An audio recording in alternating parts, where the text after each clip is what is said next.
Hi guys! Nandito ako pala sa Fort Canning Park, Singapore. So kung nakikita niyo itong background ko guys, ito po yung old cemetery. Napakalinis niya guys.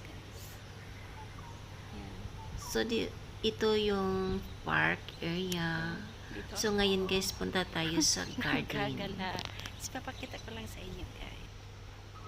Ito yung coffee tree. So, napakarami niyang bunga. Ang tataba niya, guys.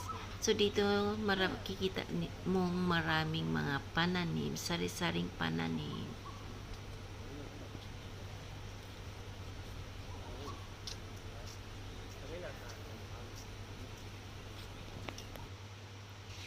So, punta tayo sa spices area. So, ito po yung garden ng mga spices